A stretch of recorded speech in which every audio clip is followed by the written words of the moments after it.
Hay algo que es importante decir, y lo quiero explicar acá con un compañero del trabajo, Brian, a quien le había prometido que lo iba a mencionar. Brian es judío, laburamos juntos, él sabe que a mí me encanta la historia, entonces siempre que hay un feriado judío me gusta hacerle preguntas para ver qué sabe él.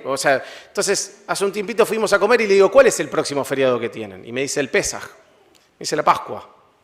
No sé por qué se llama Pascua, me dice, porque no tiene nada que ver con la Pascua de ustedes. La nuestra es la de Egipto, me dice, la de ustedes es algo Jesús o algo así.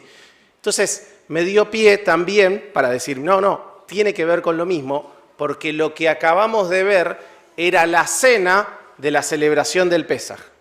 Se juntaba Jesús con los judíos y era una celebración importantísima en la que iban a Jerusalén para celebrarlo, o acostumbraban ir a Jerusalén para celebrarlo, y por eso había ido Jesús para Jerusalén en ese momento, si no él estaba más en Galilea, él era de Nazaret, estaba más por Galilea. Ahora, habían ido para celebrarlo, lo que celebraban era un evento que había sucedido 1500 años antes, y es, el pueblo de Israel era esclavo en Egipto, estaba el faraón, si se acuerdan, las 10 plagas, y de repente, una noche, Dios le dice a través de Moisés, tengan una cena, saquen toda la de levadura, sacrifiquen un cordero, con la sangre del cordero pinten el marco de la puerta, el dintel de la puerta, celebren que los voy a liberar, rarísimo, porque primero celebraban y después los liberaba, o sea, estaban celebrando que mañana vamos a ser libres y de que no vamos a ser esclavos. Generalmente uno piensa, primero liberame y después celebramos, pero el mandamiento, el método que había encontrado Jehová en ese momento era ese, y eran reglas muy específicas que ellos debían seguir, y esa noche en todas las casas iba a haber un muerto. En algunos casos el muerto era un cordero, y en otros casos iba a ser el primogénito. Pero siempre iba a haber un muerto. De manera que ese era el método que había propuesto Jehová para salvarlo, y ellos celebraban que había sucedido eso, y a partir de eso se habían podido ir de la esclavitud, y a partir de eso habían salido al desierto, y a partir de eso después llegan a la tierra prometida, y celebraban eso. De manera que tenía un montón de rituales que después vamos a estar viendo, pero es importante contextualizar que en esa cena se juntaban para celebrar en particular ese evento del Antiguo Testamento donde ellos se iban de Egipto. Leemos entonces Mateo 26. Dice, el primer día de la fiesta de los panes sin levadura. Ahí yo les voy a ir agregando algunas cositas que pasan quizás en otros, en el versículo 17, el primer día de la fiesta de los panes sin levadura. Lucas y Marcos agregan que es el día que se sacrificaba el cordero. Ese día, el día que comían el cordero. Bueno, entonces, el primer día de la fiesta de los panes sin levadura, vinieron los discípulos a Jesús diciéndole, ¿dónde quieres que preparemos para que comas la Pascua? Y él les dijo, id a la ciudad a cierto hombre y decidle, el maestro dice, mi tiempo está cerca, en tu casa celebraré la Pascua con mis discípulos. Y los discípulos hicieron como Jesús les mandó y prepararon la Pascua. Cosas que dicen otros evangelios de este mismo relato. Vamos a estar viendo como 3 grandes sucesos. Primero, la previa, la traición y el establecimiento del partimiento del pan, la institución de un nuevo pacto. En lo que tiene que ver con la previa, Marcos dice que esta charla de ¿dónde querés que preparemos la cena? ¿Dónde vamos a participar la fiesta de hoy a la noche? Vinimos a Jerusalén para la fiesta. ¿Dónde la vamos a celebrar esta noche? Fueron 2 personas. Y Lucas le agrega que esas 2 personas fueron Juan y Pedro. Y a Juan y Pedro les dice, vayan a cierto lugar, van a encontrar un hombre con un cántaro, síganle y adentro de la casa de donde está esa persona, díganle esto que acabamos de ver. ¿Dónde está la casa? Todo preparado. Siempre me pregunté, es muy parecido a lo del pollino. Vayan al pueblo que está enfrente, fíjense, hay un pollino. ¿Por qué? Hace un tiempito escuché un mensaje que me gustó. No sabemos por qué Jesús hacía esto de vayan a buscar el pollino o vayan acá a buscarlo, pero posiblemente, porque también podían llegar y que esté todo listo y punto.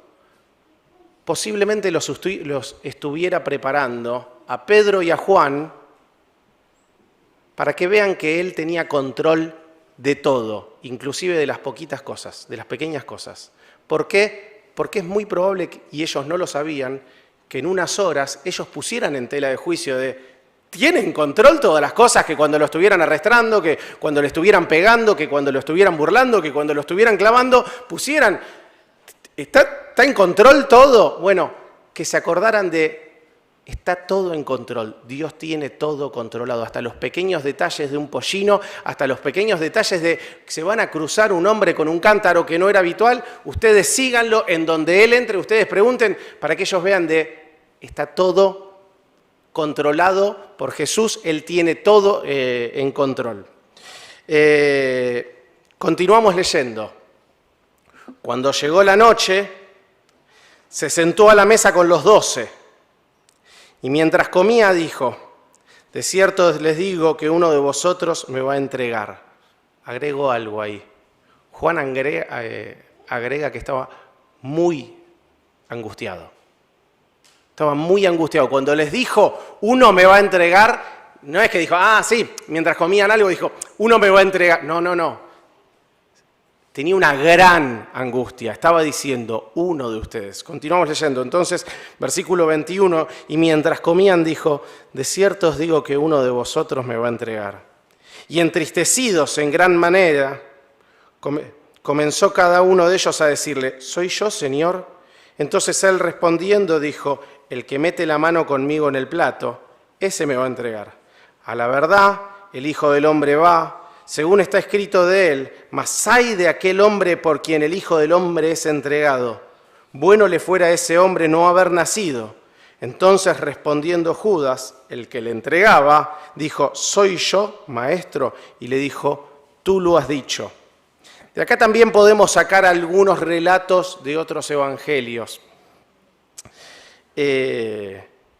Cuando llegaban a la cena, Lucas relata que es cuando dice Jesús, cuando están entrando, ya que lo visualizamos hace un ratito, cuando se están sentando diciendo, ¿cuánto he deseado comer esta Pascua con ustedes? ¿Cuánto había deseado que llegue este momento? Era el momento en el que comenzaba ya su entrega, era inminente, ya era la noche. Bueno, ¿cuánto he deseado? Él al fin y al cabo había estado toda su vida esperando para ese momento. Vino a la tierra básicamente para eso que estaba por suceder en un par de horas. Y Juan es bastante más detallado, si bien en el video no lo muestran, no muestran la parte de la traición. Jesús dice, uno me va a entregar. Empiezan todos a preguntar, ¿soy yo? ¿Soy yo? Que lo primero que a mí me surge es, ¿cómo que no sabes si sos vos? ¿Lo vas a entregar? ¿Para qué le preguntás a él? Preguntate. Pero también es una buena manera de decir la autocrítica de ellos, de pensar, el que quiera estar firme, mire que no caiga. Se consideraban débiles como para decir, casi como, decime que no soy yo. Decime, por favor, decime, pero preguntándoselo, lo cual es bueno, porque hasta los pone en una posición de tengo que estar firme para no ser yo. Pero Juan le agrega algo. El Evangelio de Juan. El discípulo Juan estaba sentado al lado de Jesús. Y Pedro le dice a Juan, pregúntale quién es, quién lo va a entregar. Entonces Juan le pregunta, ¿quién es?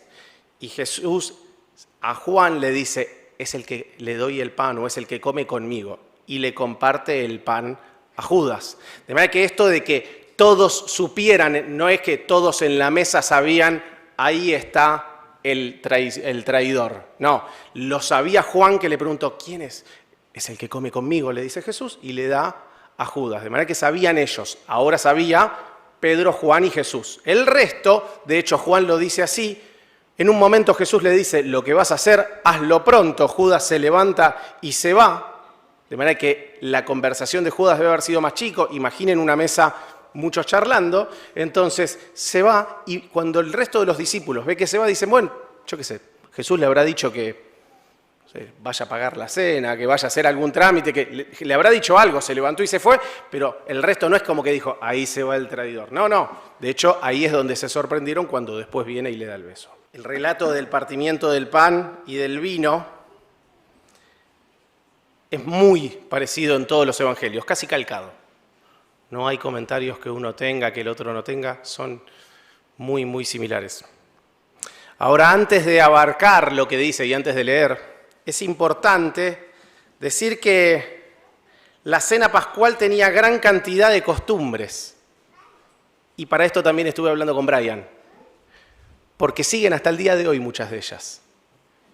El partimiento de la matza, que es como una masa que no tiene levadura, después una copa, después otra copa. Él me comentaba que había velas, nosotros no vemos que hayan velas, pero en la actualidad siguen teniendo un montón de rituales. Y esos rituales se seguían a rajatabla.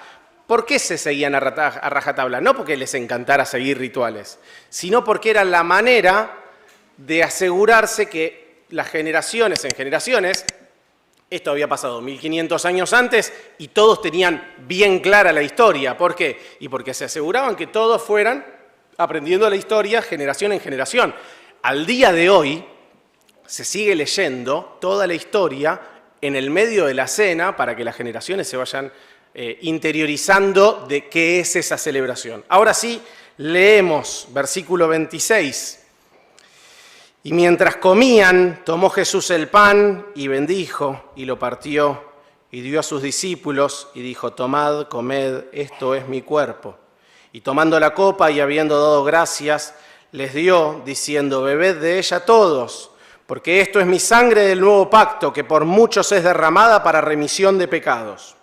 Y os digo que desde ahora no beberé más del fruto de la vid, hasta aquel día en que lo beba de nuevo, con vosotros en el reino de mi Padre. A lo largo de ese ritual que mencionábamos estaba el partimiento del pan. Y había 4 copas diferentes que se tomaban en esa cena y que se siguen tomando. La primera era una copa de santificación. Y cuando se tomaba la copa de santificación era como la de el inicio de la fiesta, como, ok, arranca la fiesta, arranca la celebración. La segunda era una copa que se tomaba que era posterior, la copa de plagas, y era posterior a que se leía toda la historia de las plagas. Entonces repasaban toda la historia de las plagas y después participaban. La tercera era la copa de la redención o de la liberación. Y ahí es donde celebraban la liberación cuando terminaban la historia de y así es como fuimos libres, y tomaban esa copa y recordaban la liberación. Y la cuarta y última copa era la de la finalización, la de la adoración, la de la alabanza, y recordaba la venida del Mesías. La reunión seguía un estricto protocolo, lo quieren llamar, estrictos pasos, de manera que a los discípulos no les debe haber sorprendido nada que Jesús tome el rol del Padre, se ponga de pie y parta el pan. Era parte de lo que sucedía 1500 años seguidos, todos los años, en todas las casas un padre se paraba, o la persona líder, por ponerlo así, en general eran los abuelos, en la actualidad lo hacen los abuelos, me contaba Brian, parte el pan y lo reparte, y que comparta la copa. De manera que no les debe haber sorprendido eso. Lo que les debe haber sorprendido, lo que les debe haber, permítanme el comentario, partido la cabeza, hecho una revolución en la cabeza, es que nos diga, esto lo hacemos para recordar el Cordero. Y esta copa la hacemos para recordar la sangre con la que pintaba el dintel para que cuando pase el Espíritu de Dios vea la sangre y diga, ahí no entro. Jesús dijo, no, no, no. Este es mi cuerpo, esta es mi sangre. Lo que estaba diciendo Jesús es, yo soy el Cordero. Yo soy el Cordero. A ellos les debe haber caído la ficha de, con razón hace 3 años Juan el Bautista cuando lo vio dijo, he aquí el Cordero. ¿Por qué le decían Cordero? porque aquí el cordero que se sacrifica para que no tenga que morir y cuando pase, y para pintar el dintel y relacionarlo con la Pascua original que había sucedido 1500 años antes. Cuando sucedió la Pascua original, hablaba de Jesús y ellos ni lo sabían. Y ahora lo estaban confirmando estas 11 personas que estaban alrededor de él de Jesús es el Cordero. No es nada más el Mesías, es el Cordero. Es Él, el pan. Lo que estaba haciendo Jesús es institucionalizar un nuevo pacto que decía, yo soy el Cordero, es mi cuerpo y es mi sangre. Y a partir de ahora lo van a hacer, pero no en memoria de lo que sucedió hace 1500 años, ahora lo van a hacer en memoria de mí. En muchos lugares de la historia hablaba del Cordero. De hecho, a veces me pongo a pensar, la gente viene a la iglesia, nos escucha hablando de corderos y debe pensar, ¿de qué hablan? Bueno, cuando hablamos de Cordero, cuando hace un ratito cantábamos el Cordero que murió en aquella cruz me salvaste, estábamos hablando de esto. Estábamos hablando de que Jesús esa noche dijo, yo soy el Cordero. Ya no hace falta más matar un animal para recordar o pintar el dintel, pintar el marco de la puerta para que cuando pase el Espíritu de Dios no haya castigo en esa casa. ¿Saben qué? Yo soy el Cordero. Y lo que estaba haciendo era una analogía mostrándoles, diciendo, ¿vieron que antes el problema era la esclavitud física? Bueno, yo vengo a liberarlos de una esclavitud espiritual. Antes la muerte era física, ahora la muerte es espiritual. Antes el castigo era físico, ahora el castigo es espiritual. La muerte de la que habla es una muerte espiritual. Lo que estaba haciendo era institucionalizar un nuevo pacto. Y les estaba cayendo esa ficha. O posiblemente hasta haya sucedido después. En esa cena particular donde Jesús estaba diciendo, soy yo. Yo soy el centro de todo. Ahora, quiero hacer una relación. Podían intentarlo, pero era tonto intentarlo. Los israelitas, cuando eran esclavos del faraón, podían intentar hacer una rebelión, pero no iban a ser libres por una rebelión, porque faraón era mucho más fuerte. La podían intentar, pero iba a venir, los iba a esclavizar, los iba a matar. La verdad que era un imperio que tenía toda la fuerza del mundo, todo el ejército del mundo, y los israelitas que eran esclavos. Entonces, la verdad que podían intentar por sus propios medios, pero no iban a poder nada. Bueno, en la actualidad pasa lo mismo. Podés intentar de esta esclavitud espiritual que se llama pecado, podés intentar salir por tus propios medios. Puedo intentar yo, podemos intentar todos. Es en vano. Es más fuerte que nosotros. Es como si nos estuviéramos enfrentando nosotros solos al imperio del faraón. No podríamos. Y así como no podían en la antigüedad y pudieron a través de la mano poderosa de Jehová, ahora, si querés vencer a la esclavitud del pecado, si querés vencer a esto que te aleja de Dios, también es a través de Dios, y así como decíamos, en la antigüedad había un método que a nosotros nos puede parecer bien, mal, raro. Había que matar un cordero, había que sacar de la casa toda la levadura, todo el pecado, todo lo que fuera impuro, había que comerlo, había que juntarse en familia, había que pintar el dintel con la sangre, había que seguir un montón de pasos. Bueno, los pasos o los seguías o tenías el castigo. Bueno, lo mismo pasa, porque es muy fácil encontrarse con gente diciendo, yo creo, pero a mi manera. Ay, yo creo, pero el método lo pongo yo. Yo digo que siendo bueno, yendo cada tanto en Semana Santa a la iglesia, es suficiente. Bueno, el método no lo ponés vos. El método lo puso Dios y dijo, vos peleando por tu propio pecado no vas a ganar. El método para ser salvo es arrepentirse de los pecados. La manera que estableció Dios en la antigüedad era a través de la sangre de un cordero y en la actualidad es a través de la sangre de Jesucristo. No hay otra manera. No hay, por más de que la busquemos, por más de que la intentemos, solo se puede ser salvo a través de la sangre de Jesucristo, de la sangre que derramó. Cuando Jesucristo murió en la cruz y derramó su sangre, lo hizo para perdón de pecados. Fíjense lo que dice ahí el versículo 28, que por muchos la sangre es derramada para remisión, para perdón de los pecados. La sangre que se derramó en la cruz era para perdón de pecados. No hay otra manera. De manera que si querés ir al cielo, si te reconoces pecador, si te das cuenta de estoy lejos de Dios y lo que quiero es acercarme, lo que tenés que hacer es pedirle perdón por tus pecados. El método que puso era ese. La manera que estableció es nadie va a lograr ir sin pecado, porque el único que no tiene pecado es Jesús, porque su cuerpo no tenía levadura, por eso él decía, este es mi cuerpo. Sé que se complejiza, pero escúchame en esto, si querés ir al cielo lo que tenés que hacer es arrepentirte de tus pecados, porque ese es el método que estableció. ¿Y cómo haces? Le pedís perdón y le decís simplemente, quiero que seas mi Salvador, me arrepiento de mis pecados. Y para los cristianos también hay un mensaje. Posiblemente la copa en la que Jesús repartió y dijo, esta es mi sangre, haya sido la tercera. Y la tercera era la de redención, la que hacía memoria del Cordero, y él estaba diciendo, yo soy el Cordero. Ahora fíjense en el versículo que sigue, y él dice, y os digo que desde ahora ya no beberé más del fruto de la vid. La cuarta copa no la tomó.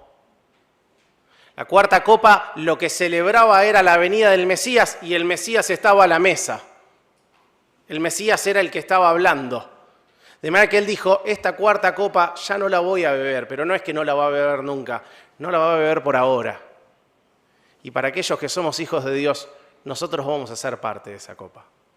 Porque les dice, hasta aquel día en que la beba de nuevo con vosotros, los discípulos, y nosotros estamos también ahí adentro, en el reino del Padre, nosotros vamos. Y así como la fiesta terminaba anhelando la venida del Mesías, nosotros hoy podemos terminar la fiesta anhelando la venida de Jesucristo nuevamente y anhelando poder participar de esa cuarta copa de la que tenemos el privilegio en la que vamos a participar. Entonces, tenemos mensaje para aquellos que no son hijos de Dios. Si no tenés seguridad de la salvación, es importante que sepas que el método no lo pones vos. En la antigüedad alguno podía decir, ¿saben qué? Dijeron cordero, pero a mí me da ganas de matar un conejo. Bueno, ¿saben qué? A esa casa también se le moría un primogénito. O alguno decía, mirá, dijeron que saquemos sin levadura, pero a mí me gusta con levadura el pan. Bueno, nosotros no somos nadie para andar diciendo cómo es el camino de la salvación. Lo estableció Dios y estableció que sea a través de Jesucristo. Y estableció, y le costó mucho establecer eso, porque estableció que fuera su hijo el que venía y que su hijo fuera el Cordero. Bueno, estableció eso. De manera que si tenés ganas de ir al cielo, la única manera es arrepentirte de tus pecados. No es no pecar, porque es imposible no pecar. Sería como pelear contra el faraón. La manera es simplemente arrepentirse de los pecados. Oramos. Padre Dios que estás en los cielos, gracias, gracias. Gracias porque al abrir tu palabra, al ver los últimos días de Jesús, al ver sus prioridades y lo que Él hacía, no podemos dejar de agradecerte. Gracias porque en esa última cena estableció un nuevo pacto y ese pacto era yo soy el Cordero. Gracias porque sin ese Cordero nosotros nos iríamos al infierno. Gracias porque nosotros no hicimos nada para ir al cielo, simplemente seguimos lo establecido por vos, que es arrepentirnos de nuestros pecados. Y al reflexionar en eso, al pensar en eso, te agradecemos porque la verdad que no lo merecemos. Gracias porque su cuerpo es el que no tenía ningún pecado. El nuestro sí. Nosotros tenemos pecado, Él no, y Él pagó el precio de ese pecado. Gracias por el amor tan, pero tan grande de Jesús para entregarse a sí mismo para pensar en nosotros mientras lo hacía, para desear morir por nosotros, como decía, cuánto he deseado, deseó ser el Cordero para entregarnos la salvación a muchos de nosotros.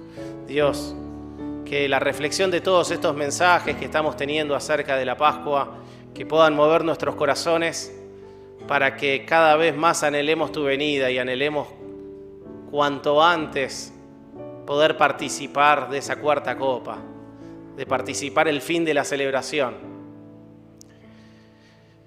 Y por sobre todas las cosas, Dios, si hay alguien que no te conoce, que pueda entender que el único método, que lo establecido por vos para poder ir al cielo es a través de la sangre de Jesucristo, que Él se entregó para eso y que para eso es necesario el arrepentimiento de pecados. Dios, nuevamente te damos las gracias por tanto amor para cada uno de nosotros. Lo hacemos en el nombre de Cristo Jesús. Amén.